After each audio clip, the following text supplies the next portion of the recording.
ZTWS ये बहुत ही अनोखा, बहुत ही प्यारा एक ट्रांसफॉर्मेशन लाने वाला एक सेशन है, एक वर्कशॉप है।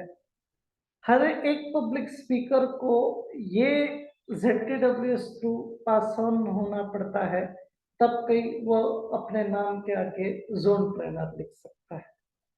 तो बहुत बार जब अपन ZTWS के लिए जाते हैं तो थोड़ा टेंशन में होते हैं कि यार बहुत स्ट्रिक्ट है, बहुत जागना पड़ता है, पीपीटीज बनानी पड़ेगी, बहुत बहुत बहुत कुछ चीजें हैं।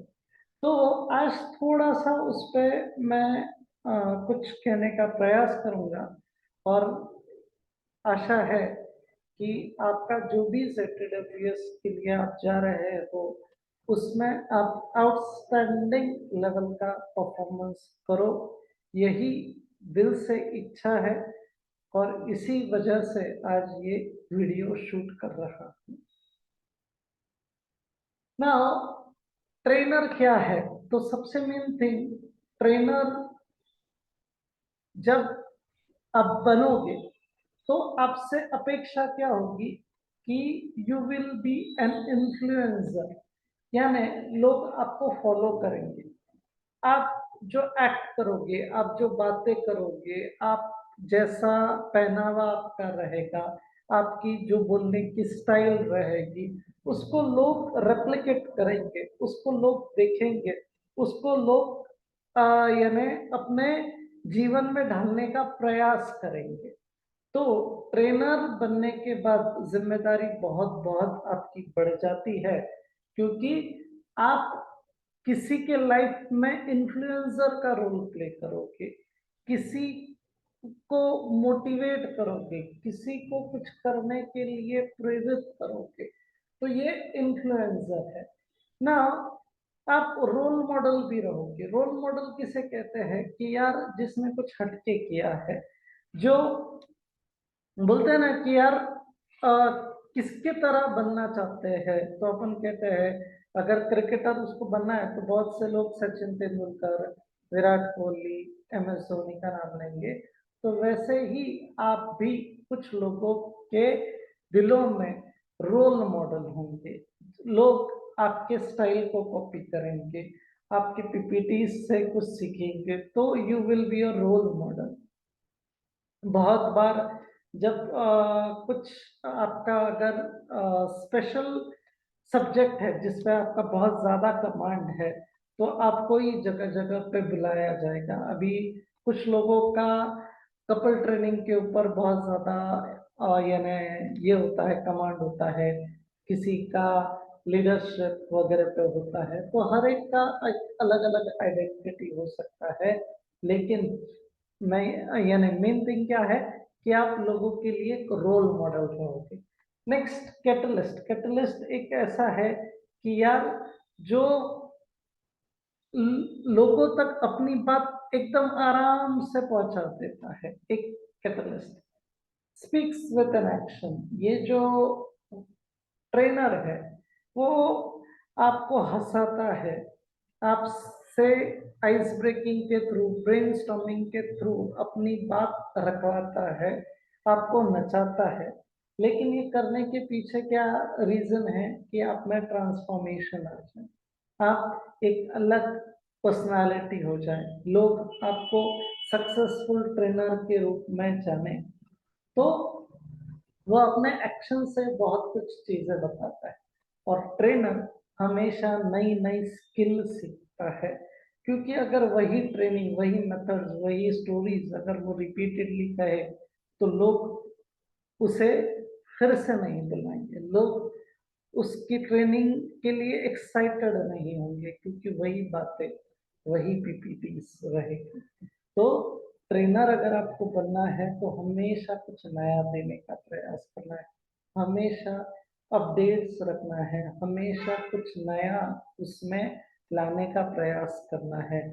ट्रेनिंग मेथड चेंज करो, थोड़ा पीपीटी चेंज करो, स्टोरी चेंज करो, कुछ भी, लेकिन it should not be the same. दूसरा, अगर आप ट्रेनर होते हो तो आपके कुछ कैरेक्टरिस्टिक्स है। पहली कैरेक्टरिस्टिक्स है कि वैल्यूज। वैल्यूज यानी क्या है कि यार जैसे कि यार छोटे थे तो बहुत सी बातें अपने को सिखाई गई कि यार ऐसा नहीं करना है, ऐसा ही होना चाहिए। तो बहुत सी बार अगर आप बोलते ना संस्कारी अगर है तो उसका इम्पैक्ट बहुत अलग होता है। रिस्पेक्ट जब आप देते हो किसी को तो आपको बदले में रिस्पेक्ट मिलता ही मिलता है। तो एज अ ट्रेनर लोग आपसे कुछ यानी एक्सपेक्ट करते हैं कि आपकी लैंग्वेज प्रॉपर हो, डिसेंट वे से आप लोगों से बात करें, आपका अपीयरेंस अलग हो, बहुत कुछ अलग है। तो वैल्यूज। दूसरा कि trainer is expected to be emotionally intelligent. वो अडल्ट के साथ यानी अडल्ट के लिए ट्रेनिंग्स कराता है, छोटे बच्चों के लिए जो 9th 10th में अपन एम्पावरिंग यूथ कराते हैं, 11th 12th में अपना फ्यूचर होता है। तो आप नए जो फ्यूचर है उसको क्रिएट कर रहे हो, उस पे कुछ आपकी थॉट प्रोसेस डाल रहे हो। जो अडल्ट है वो कुछ बन चुके हैं, उनको मोल्ड करना जोक नहीं है, लेकिन फिर भी आप अपने स्टाइल से कुछ बात उनके सामने रखना रख रहे हो। So you should be very, very emotionally intelligent to deal with all of your participants. Next, respect participants. Yes, वो आज आपका शिष्य है, वो आपसे कुछ सीखना चाहता है, तो जो एक्सपेक्टेशंस करके वो आया है, आप अपना बेस्ट उसे देने का प्रयास कीजिए। यूज एड्स यानी कहीं बोर्ड होगा, कहीं यानी लेक्चर के मेथड में आप डिलीवर कर सकते हो, कुछ ब्रेनस्टॉर्मिंग एनर्जाइजर के थ्रू आप अपनी बातें रख सकते हो। तो जहाँ भी है, माइक है, कॉलर माइक वगैरह आप यूज कर सकते हो। तो जो भी एड्स जिससे पार्टिसिपेंट्स से आपका इंटरेक्शन अच्छा हो, आपकी ट्रेनिंग अच्छी हो, इस हिसाब से ही होना चाहिए।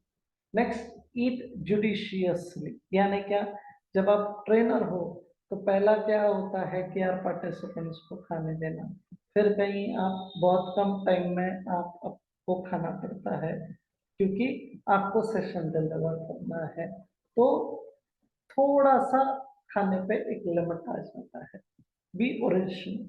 बहुत से लोग जब ट्रेनर बनते हैं तो दूसरे की पीपीटीज कॉपी करते हैं। तो ट्रेनर अगर आप हो तो you should be original. You should यानी कुछ नया एक्टिविटी आपने ही ढूंढना है, कुछ नया स्टोरी आपने ही ढूंढना है, तब कहीं आप अपना 100% दे पाओगे। B punctual. कभी कभार एकदम टाइम पे अगर पहुंचे तो लैपटॉप ऑन होने में, सिस्टम अपडेट होने में थोड़ा सा टाइम लगता है, तो उसमें 5-10 मिनट अगर चले जाएंगे तो आप ट्रेनिंग फिर थोड़ा जल्दी खत्म करोगे, क्योंकि जब स्कूल कॉलेजेस में जाते हो तो टाइमिंग का एक लिमिट होता है। उस टाइम के बीच में अगर आपने ट्रेनिंग डिलीवर नहीं किया तो कुछ मतलब नहीं। इतना यानी प्लान करके आप ट्रेनिंग के लिए जा रहे थे, आप वहां पहुंचे भी, लेकिन वो 10-15 मिनट का जो डिले हो गया उसकी वजह से आप शायद अपनी बात अच्छे ढंग से ना रख पाए। जो इम्पैक्ट आपका ट्रेनिंग से लोगों को हो सकता था शायद वो ना हो। तो ऐसा ना करें। आपका जहाँ भी ट्रेनिंग है वहाँ 10-15 मिनट आधा घंटा पहला पहुंच जाइए। तो आपको कभी कभार कोई प्लेस ढूंढने में कठिनाई होती है, कभी कभार बैटरी का इशू हो सकता है, कभी कभार यानी नेट का इशू हो सकता है, कुछ भी हो सकता है, माइक प्रॉपर नहीं चल रहा है, साउंड सिस्टम का इशू हो सकता है। तो अगर आप जल्दी पहुंच जाओगे तो ये सब चीजें प्रॉपर वे से अरेंज कर पाओगे और टाइम पे अपनी ट्रेनिंग स्टार्ट कर पाओगे। दूसरा कि यार ड्रेस वेल, यानी ब्लेजर या जो भी लेडीज है तो एक प्रॉपर ड्रेसअप उनका होना चाहिए। And be interested. अगर आपका पैशन ही नहीं है वो ट्रेनिंग कंडक्ट करने में तो पार्टिसिपेंट्स को भी मजा नहीं आएगा। तो बी इंटरेस्टेड होके कुछ सवाल कीजिए ताकि पार्टिसिपेंट से इंटरेक्शन बना रहे, और ट्रेनिंग से रिलेवेंट क्वेश्चंस पूछिए। नहीं तो कभी कभार सब्जेक्ट अलग और आप कुछ अलग बोल रहे हो, तो be connected with that topic. तो आपसे ये एक्सपेक्ट किया जाता है। नेक्स्ट, अभी जो बता रहा हूँ ये बहुत बहुत मायने रखता है। जब भी आप ट्रेनिंग के लिए जाओ तो कुछ आपको बातें करनी है, तो उसमें सबसे पहले आता है नीड एनालिसिस। आप कहाँ जाने वाले हो, आपके सामने कितने पार्टिसिपेंट्स हैं, एज ग्रुप क्या है, कौन से कॉलेज के हैं, कौन सा लैंग्वेज उनके लिए कन्वीनियंट है। बहुत सी बातें ध्यान में रख के ट्रेनिंग मॉड्यूल डिजाइन करना है। कितने मिनट आपके लिए दिए गए हैं, तो कब आपका एग्जैक्ट ट्रेनिंग है, एकदम सुबह है, दोपहर में है, शाम में है, जैसा कन्वीनियंस है सामने वाले का। तो सबसे मेन थिंग क्या है कि आप ट्रेनिंग डिलीवर करो, उसके पहले वहां नीड एनालिसिस करना जरूरी है। नेक्स्ट है इंस्ट्रक्शनल ऑब्जेक्टिव। इंस्ट्रक्शनल ऑब्जेक्टिव उसे आईओ कहते हैं। आईओ का मतलब क्या है कि मेरे ट्रेनिंग के बाद क्या इम्पैक्ट लोग पार्टिसिपेंट्स में आएगा। कि मान लो अगर 100 लोग हैं तो 60% लोग यानी 60 लोग ये मैंने जो भी बातें बताई है वो अच्छी तरह से कह पाएंगे, अपने लाइफ में वो जो लर्निंग्स है वो इम्प्लीमेंट कर पाएंगे। तो IO should be very clear. वो आईओ से ही आपका ट्रेनिंग प्रॉपर वे से डिलीवर्ड होता है। आईओ स्ट्रॉन्ग है तो उस हिसाब से आप हर एक पीपीटी, हर एक एक्टिविटी उस हिसाब से अलाइन करोगे। नेक्स्ट, अगर आप किसी अडल्ट के सामने प्रेजेंटेशन कर रहे हो तो बहुत सी बातें ध्यान में रखना है। तो वो अडल्ट लर्निंग प्रिंसिपल्स भी बताऊंगा आपको। Training methods, what are training methods, तो पहले उसमें आता है आइस ब्रेकिंग। आइस ब्रेकिंग यानी ग्रुप्स तैयार कर लेना। ग्रुप जब भी आप बनाते हो तो सिमिलर एलो से नहीं होना चाहिए, कंफर्ट जोन से बाहर वो पार्टिसिपेंट्स आए, ये लॉजिक आइस ब्रेकिंग का होता है। तो आपको कुछ ऐसा कॉम्बिनेशन लोगों का तैयार करना है कि जो भी आसपास है वो सब नए लोग हो, ताकि इंटरेक्शन थोड़ा सा नए लोगों से हो, नया कुछ सीखने को उनको मिले। तो आइस ब्रेकिंग बहुत बहुत प्यारा और अच्छा एक टेक्निक है जो ट्रेनर इस्तेमाल करते हैं। एक है एनर्जाइजर। बहुत सी बार जब दोपहर का टाइम खाना खाने के बाद जब ट्रेनिंग सेशन होता है तो वो ट्रेनिंग लेना थोड़ा सा मुश्किल होता है, पार्टिसिपेंट्स को शायद नींद आ सकती है। तो अगर आपको समझ में आ रहा है कि थोड़ा सा एनर्जी की जरूरत है, थोड़ा सा चेंज की जरूरत है, तो कुछ एक्टिविटीज आप करा सकते हो।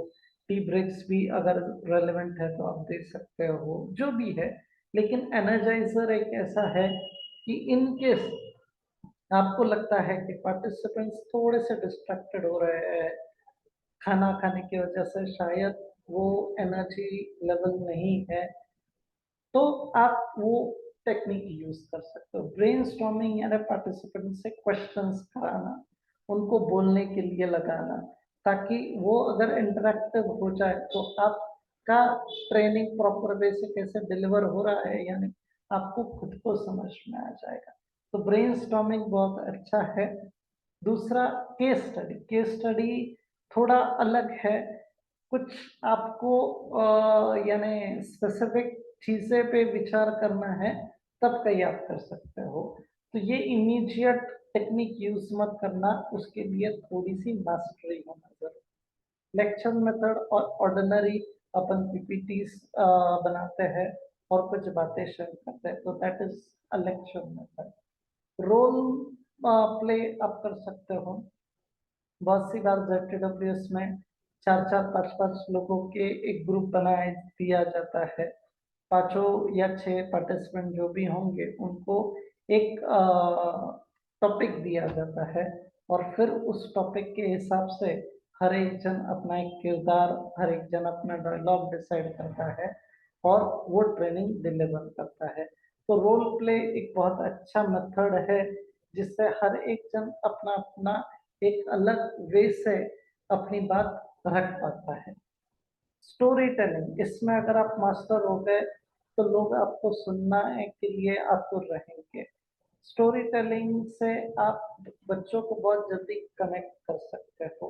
स्टोरी टेलिंग है ना, ध्यान से लोग सुनते हैं, तो ये बहुत अच्छी टेक्निक है। और ह्यूमर, आपके ट्रेनिंग में ह्यूमर अगर आ जाए तो चार चांद लग जाए, लेकिन ह्यूमर किसी को टीज नहीं करना है, किसी की हंसी मजाक नहीं उड़ानी है, तो humour should be used very very, यानी एक अलग ढंग से प्रॉपर वे से ही उसका यूज इस्तेमाल करना है। तो ये ट्रेनिंग मेथड्स एंड कुछ टेक्निक्स थी। उसके बाद में ऑडियो विजुअल एड्स, जैसे मैंने पीपीटीज वगैरह बताई, कुछ वीडियोस अगर है तो आप इस्तेमाल कर सकते हो। डिजाइनिंग करो प्रॉपर, जो भी पीपीटीज है प्रेजेंट करो, और ट्रेनिंग के बाद खुद एवेल्युएट करो कि मैं मेरा 100% दे पाया क्या। ट्रेनिंग्स में पार्टिसिपेंट्स का व्यू लेना भी जरूरी है कि उनको ट्रेनिंग कैसे लगा, उनको सब्जेक्ट प्रॉपर वे से डिलीवर्ड हो पाया या नहीं। तो आयो, ये बहुत मेन होता है ZWS में। आयो पे बहुत ज़्यादा ध्यान देके ही आयो अपना लिखिएगा। अभी अडल्ट लर्निंग प्रिंसिपल्स क्या है, तो जब आप अडल्ट से बात कर रहे हो तो they are serious, they are matured, they are intelligent, they are learn, they are experienced. तो उनके सामने जब भी आप जाओ तो काफी अच्छी तरह से तैयारी करके जाओ, क्योंकि कुछ भी सवाल आ सकते हैं और आप नहीं बोल सकते कि मुझे ये नहीं आता है। तो be well prepared before conducting that session. अभी अगर आप ट्रेनर हो तो आपसे क्या एक्सपेक्टेशन है कि आप पार्टिसिपेंट्स को मोटिवेट कराओगे, आप उनको कुछ ऐसी बातें कहोगे कि वो इम्प्लीमेंट करें। तो ज़्यादा से ज़्यादा पार्टिसिपेंट से अपना रैपो बिल्टअप करने का प्रयास कीजिए, अपना बेस्ट में बेस्ट दे के उनके लाइफ में थोड़ा सा ट्रांसफॉर्मेशन कैसे आए इसके लिए प्रयास कीजिए। वो अगर स्ट्रेस में है, कोई टेंशन में है, तो उसका सल्यूशन ट्रेनिंग के माध्यम से उनको दीजिए।